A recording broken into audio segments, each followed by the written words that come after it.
Laci Peterson was 35 weeks pregnant, excitedly anticipating her upcoming due date.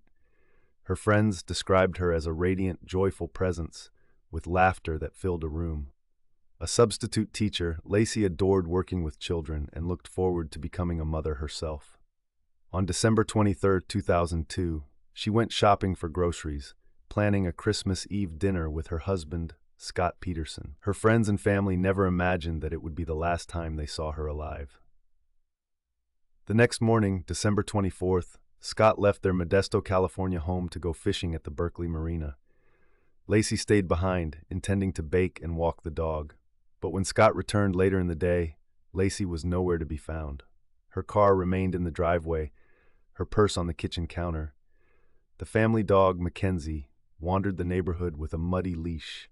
Frantic, Scott called Laci's mother, Sharon Rocha, and then the police to report her missing.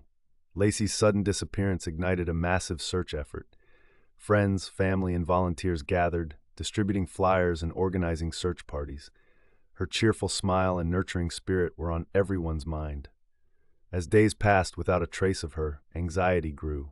Where could she be? Why had she vanished so suddenly? Detectives worked tirelessly, piecing together Laci's last known movements. They quickly honed in on Scott's fishing trip.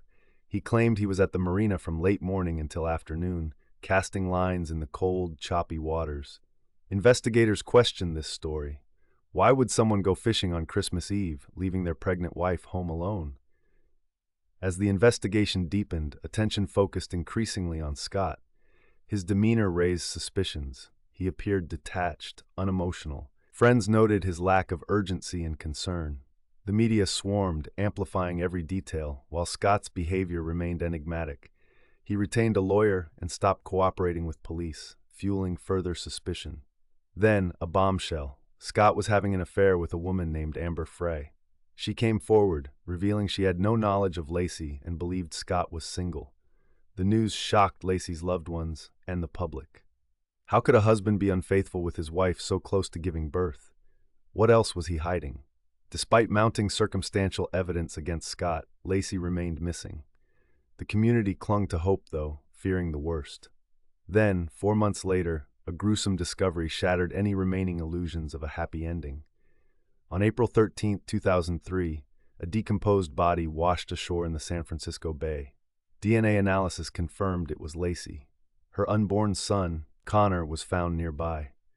This tragic discovery intensified the investigation, and Scott's actions came under harsh scrutiny. Prosecutors argued that he plotted Laci's murder to escape the responsibilities of family life. They accused him of weighing her body down with cinder blocks before dumping it in the bay. The evidence, though largely circumstantial, began to coalesce into a chilling narrative. Investigators focused on Scott's timeline, his erratic behavior, and the affair. Phone records, computer searches, and witness testimonies painted a picture of a man desperate to cover his tracks. Yet a crucial question remained. Could the prosecution prove beyond a reasonable doubt that Scott was guilty? The trial commenced in June 2004, captivating the nation with its dramatic twists and turns. Both sides presented compelling arguments, dissecting every piece of evidence. The media frenzy reached a fever pitch, with cameras capturing every moment of the courtroom drama. Testimonies from Amber Frey added a lurid layer, further vilifying Scott in the public eye. Throughout the proceedings, Scott maintained his innocence, claiming he loved Laci and would never harm her. His defense argued there was no direct evidence linking him to the murder. The jury faced a monumental decision: to convict based on circumstantial evidence or to acquit without concrete proof. As the trial progressed, one particular piece of evidence emerged as a potential turning point. Investigators discovered a homemade anchor in Scott's warehouse, crafted from concrete. Prosecutors suggested this was used to weigh down Laci's body, cementing their theory of premeditated murder. This revelation added a chilling dimension to an already grim case. Yet, significant questions persisted. Could someone else have possibly been involved? Was there an alternative explanation for Laci's death? These uncertainties lingered, fueling endless speculation and debate. As the jury deliberated, the world held its breath, waiting for a verdict that would determine Scott Peterson's fate. What they ultimately decided would irrevocably change the lives of everyone touched by Laci's tragic story.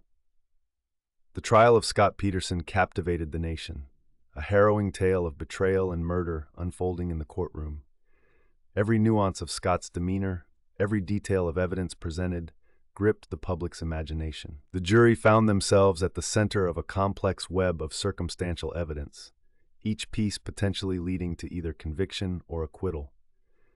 Investigators meticulously combed through Scott's life, scrutinizing his actions and decisions in the months leading to Laci's disappearance. One area of particular interest was his behavior on December 24, 2002.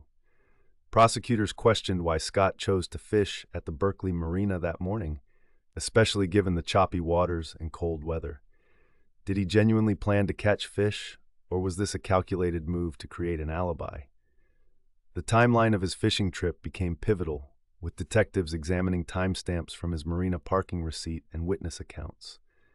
Further exploration into Scott's activities revealed unsettling contradictions. His affair with Amber Frey, initially perceived as a separate issue, became increasingly relevant.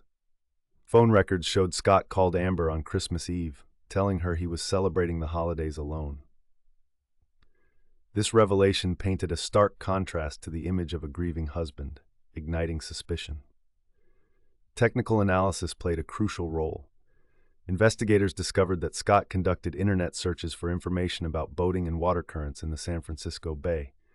While not inherently incriminating, these searches, combined with witness testimonies, suggested premeditation, an eerie coincidence or a calculated plan.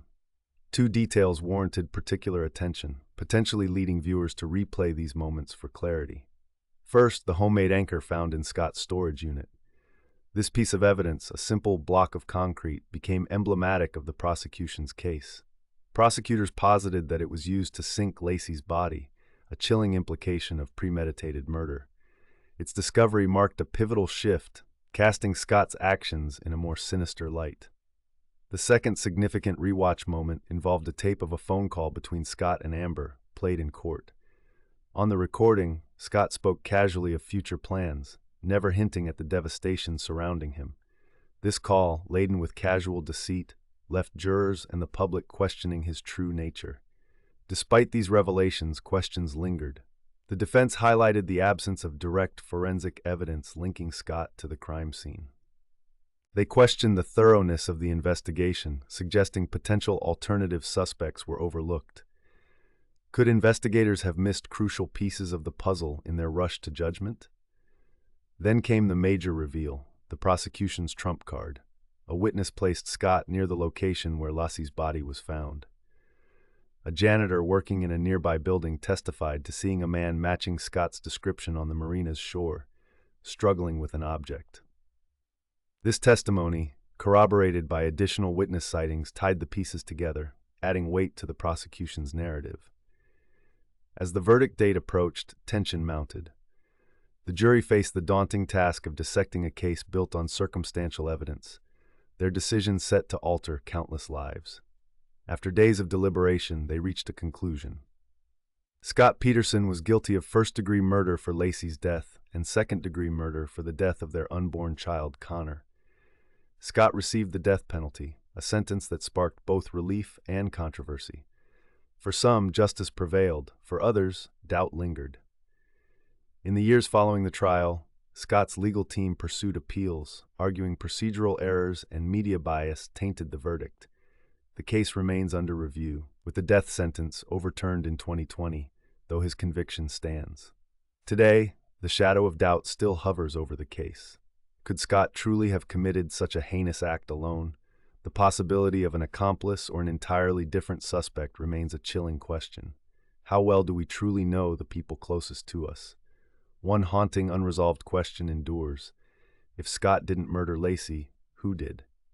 As this enigma persists, the specter of Laci's tragic fate continues to haunt, a chilling reminder of the secrets that may lie hidden beneath the surface of seemingly ordinary lives.